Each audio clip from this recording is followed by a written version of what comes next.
मेरी सरकार हो आपकी सरकार हो, बात कानून की हो रही है। बात यह कि आपकी सरकार है, कानून काम नहीं करेगा। सोच लीजिए जब देश की जानी मानी खिलाड़ियों के साथ ये सब हो रहा है तो एक वो बेटी जो गरीब की बेटी है, पैसा धन बल नहीं है, वहाँ कानून की कहाँ सुनवाई हो रही होगी। जब पुलिस हिम्मत नहीं दिखा पा रही है तो आप सोच सकते हैं देश के उन बेटियों के बारे में जो गुमनामी में कहीं ना कहीं इस लड़ाई को लड़ रही होंगी। कि हम यहाँ पर से तब तक नहीं उठेंगे जब तक ब्रजभूषण भाजपा के आरोपी सांसद की गिरफ्तारी नहीं हो जाती। हम साथ में हैं। बेटियां उसके बाद क्या कॉल लेंगी, क्या आगे का रास्ता अपनाएगी, वो तय करेगी। पर भारतीय राष्ट्रीय कांग्रेस, हमारी नेता प्रियंका गांधी यहाँ पर आई, हम इनके साथ बिना किसी शर्त के इनके हर फैसले में इनके साथ खड़े हैं। इस देश में कानून अपना काम निष्पक्षता से करेगा। बिहार में तो आपकी सरकार है। अरे मेरी सरकार हो आपकी सरकार हो, बात कानून की हो रही है। बात यह कि आपकी सरकार है, कानून काम नहीं करेगा। मैं भी पूछ रही हूँ, सरकार किसी की भी हो, कानून क्या कहता है, आपकी जाति क्या, आपका धर्म क्या है, आपकी भाषा क्या, आपका राज्य क्या, आपका लिंग क्या है, मायने नहीं रखता संविधान और कानून के सामने।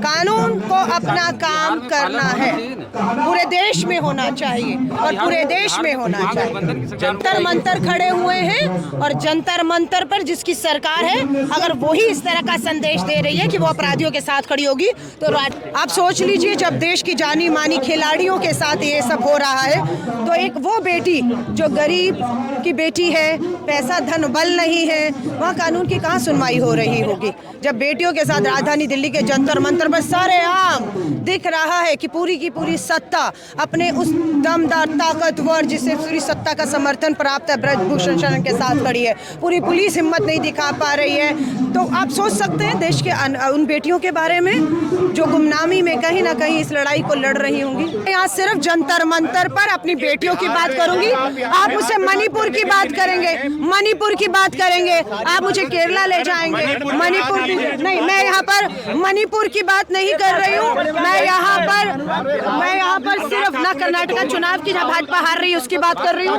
मैं आंदोलन देश का एक आईना बन चुका है, देश की नजर है। मैं 1 महीने के बाद कर्नाटका से आ रही हूँ और कर्नाटक की कन्नड़ अखबारों में भी इन बेटियों के मुद्दे को, तस्वीरों को, आंसुओं को दिखाया जा रहा है। सो मुझे खुशी है, मेरी अभी बेटियों से बात भी हुई है और उनका ये कहना है कि जो मीडिया है उस पर जितना मर्जी दबाव हो, पर उस दबाव के बावजूद भी वो इनके साथ खड़ा दिख रहा है, तभी देश के कोने कोने तक इन बेटियों के आंसुओं का जो सैलाब आया, जो भावुक हो, वो आपकी वजह से हुआ है। तो बेटियां तो मीडिया का धन्यवाद कर रही हैं, इसलिए मैं भी आप लोगों का धन्यवाद करती हूँ कि कर्नाटक में बैठी थी, दिल्ली से बहुत दूर थी, लेकिन पल पल की खबर मुझे वहाँ पर मिल रही थी और वही समर्थन जुटाने में हम कामयाब हो रहे हैं कि सत्ता, एक तरफ सत्ता है, धन और बल है, सांसद है चुना हुआ जिसके साथ पूरे केंद्रीय नेतृत्व, महिला मंत्री, महिला सांसद खड़ी है, सरकारें भाजपा की खड़ी हैं, और दूसरी तरफ आप देखेंगे इन बेटियों के समर्थन पर देश का अन्नदाता किसान खड़ा है, हमारी वो बेटियां खड़ी हैं जिनके ऊपर यौन उत्पीड़न या शोषण या बलात्कार नाबालिग बेटियों के साथ हुए न्याय नहीं मिले,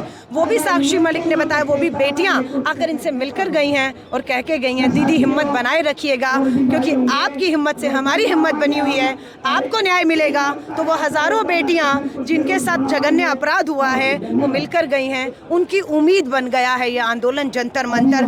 खाली अब ये लड़ाई, यहाँ जो बेटियां बैठी हैं, हमारी पहलवान बेटियां, देश का नाम रोशन करने वाली, अब सिर्फ ये लड़ाई उनकी नहीं, देश की हजारों बहन बेटियों की लड़ाई के समर्थन में तमाम पंचायतें यूपी में हो रही है, इसको कैसे देख रही है? होने दीजिए, लोकतंत्र है ना। मैं यूपी से हूँ। लेकिन क्या लग रहा है ब्रजभूषण के पास ऐसी कौन सी ताकत है कि आज तक पूछताछ तक के लिए नहीं? ताकत की बात कर रहे हैं, सांसद है वो, भाजपा का सत्ताधारी दल का सांसद है, देश के प्रधानमंत्री, गृह मंत्री, भाजपा का राष्ट्रीय अध्यक्ष उनके साथ खड़े हैं। ये मैं नहीं कह रही, ब्रजभूषण शरण ने कहा है कि प्रधानमंत्री जी कहेंगे, गृह मंत्री कहेंगे या राष्ट्रीय अध्यक्ष भाजपा के कहेंगे तब वो इस्तीफा देंगे। वो कह नहीं रहे हैं, वो कह रहे हैं डटे रहो।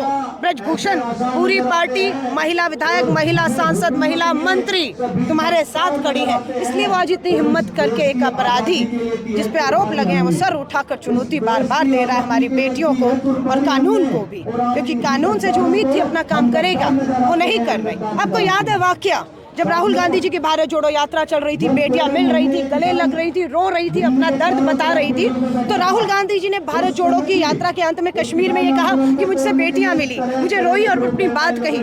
चंद मिनट में दिल्ली पुलिस कहा राहुल गांधी जी के घर के अंदर पहुंची। उन बेटियों के बारे में बताओ, कौन सी बेटियां थी? FIR करनी है। यहाँ तो बेटियां बैठी हैं, चीख चीख कर बोल रही हैं मैं वो बेटी हूँ, और जिस पे आरोप लग रहे हैं वो ये है भाजपा का सांसद। कोई कार्रवाई नहीं होती है। तो आप देख रहे हैं यहाँ पर स्मृति ईरानी को तो प्रियंका गांधी नमाज पढ़ते दिखाई दे रही, लेकिन जंतर मंतर पे जो बेटियां बैठी हैं वो दिखाई क्यों नहीं दे रही? बहुत आपने सही कहा। देश की महिला बाल विकास मंत्री स्मृति ईरानी जी, आपसे उम्मीद की जा रही थी कि आप देश की इन बेटियों के साथ खड़ी होंगी, आप अपने ही भाजपा के सांसद के विरुद्ध जांच की मांग करेंगी और आप इस पे न्याय करेंगी। लेकिन दुख की बात है कि वो धर्म की राजनीति को लेकर दिल्ली छोड़कर जंतर मंतर पर ना होकर कर्नाटका में आगे बढ़ रही हैं। दुख की बात है, दुर्भाग्य है क्या देश के पास ऐसी महिला बाल विकास मंत्री है जिसे सिर्फ अपनी सत्ता, अपनी कुर्सी और अपने आरोपी विधायक सांसद पसंद है, जिनके साथ वो हमेशा खड़ी हुई दिखी है। चाहे उन्नाव का विधायक कुलदीप सेंगर हो, चाहे संदीप सिंह हरियाणा का इनका मंत्री हो, और चाहे ये इनका सांसद ब्रजभूषण हो। तो स्मृति ईरानी ने अपना रास्ता हमेशा चुना है कि वो भाजपा के इन आरोपी, दोषी विधायक, सांसद नेताओं के साथ खड़ेंगी, और हमारे पास रास्ता है कि हम इन देश की बेटियों के साथ इन्हें न्याय मिल जाने तक इनके साथ खड़े रहेंगे, इनकी हिम्मत को, ताकत को टूटने नहीं देंगे। साक्षी मलिक दिनेश से बात हुई, इनको चिंता है कि खेल आगे भी आने हैं, उनकी प्रैक्टिस छूटी हुई है, उन्हें देश के लिए फिर झंडे को लेकर जाना है, और उस झंडे को वो किसी भी कीमत पर नहीं चाहेंगी वो झुके। वो जीतना चाहती है मेडल, वो वापस तिरंगे को ऊंचा देखना चाहती है, लेकिन थोड़ी चिंतित है, प्रैक्टिस छूटी हुई है और यहाँ वो उनके बैठने पर मजबूर होना पड़ा। लेकिन कर्नाटक चुनाव इस आंदोलन को बढ़ावा दे देगा या तोड़ देगा? देखिए, कर्नाटक का मैंने कहा जैसे 17 दिन से ये आंदोलन है और इन्हीं 17 दिनों में कर्नाटक का चुनाव चल रहा है, और कर्नाटक की स्थानीय मीडिया ने इस मुद्दे को प्राथमिकता से छापा है, लोगों तक पहुंचाया है।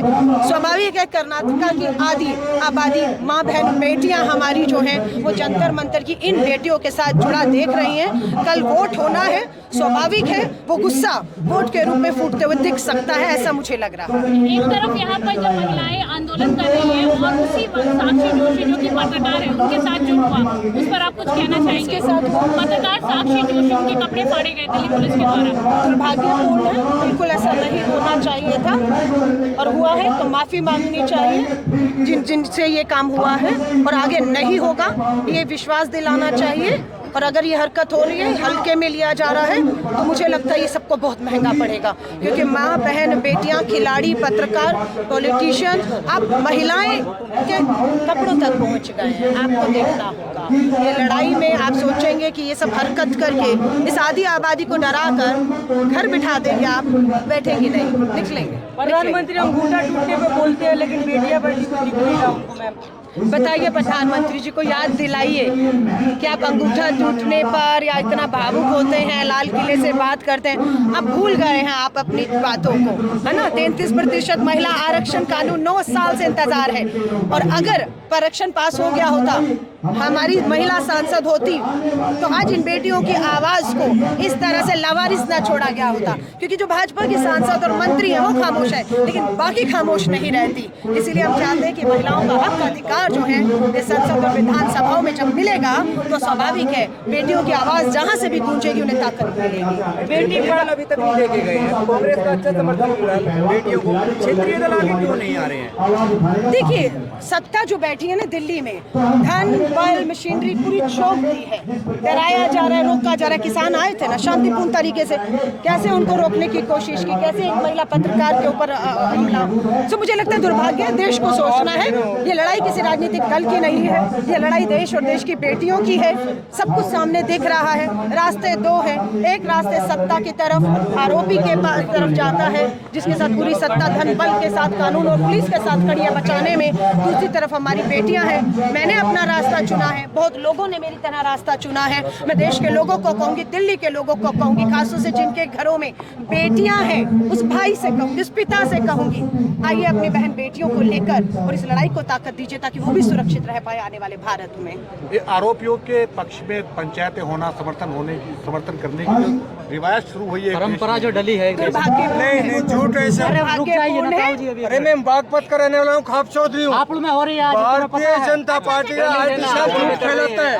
का ऐलान है, पूरा भारत इन बेटियों के साथ है। अरे रुक जाइए, पूरा भारत विपक्ष को गुमराह कर रहा है। वो ये लोकतंत्र है, विपक्ष को खुलेआम आना चाहिए। आप इनको तो मेरी आवाज नहीं रोक सकते आप। नहीं, आपने सही कहा। देखिए, रुक जाइए, अभी पूछेंगे ये भी कहाँ से आए हैं?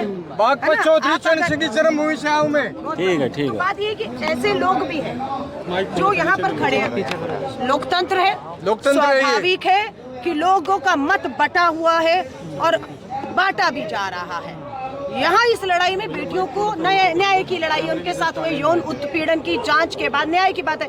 पर आप इसमें जातियां ले आए हैं, आप इसमें 2 राज्यों का बंटवारा ले आए हैं, आप इसमें इसको मुद्दे से भटकाने के लिए देश के सारे मुद्दों को ले आए हैं। लेकिन जो असल मुद्दा है बेटियों के साथ न्याय, यौन उत्पीड़न के आरोपों की निष्पक्षता से त्वरित जांच होना और सच्चाई सामने लाना। हम तो सच्चाई, हम नहीं कह रहे हैं कि आप उसको दोषी करार देकर फांसी दे दीजिए, हम कहते हैं जांच तो होने दीजिए। दिल्ली पुलिस पे एफआईआर कब होती है? जब सुप्रीम कोर्ट कहता है। सुप्रीम कोर्ट ने कहा तो एफआईआर हुई है और सुप्रीम कोर्ट का धन्यवाद करते हैं। सुप्रीम कोर्ट के इस आदेश से बंद दरवाजे जो थे बेटियों के लिए वो खुल गए। एफआईआर ने हमारे रास्तों को खोला है और हम लोग धन्यवाद करते हैं। सुप्रीम कोर्ट ने रास्ता दिखाया एफआईआर खोल के, दरवाजे खोलने के साथ कि आप अब हाई कोर्ट जाइए। और बिल्कुल मेरी जो बात अपनी बेटियों से, खिलाड़ियों से हुई है, उन्होंने कहा है वो सारे वकील जो हैं इसका आगे का कानूनी तौर पे कैसे लड़ाई लड़ी जाए उस पर विचार कर रहे हैं। पर यह है कि कानूनी लड़ाई अदालतों में कितनी लंबी हो सकती है ये आप भी जानते हैं। 1-2 महीने में फैसले नहीं आते, 1-2 साल भी लग सकते हैं। फिर वो उस पर विचार ये करेंगे कि कानून के साथ ये जो लोकतंत्र की लड़ाई को भी साथ में लड़ा जाए। भारतीय जनता पार्टी नकली खाप चौधरी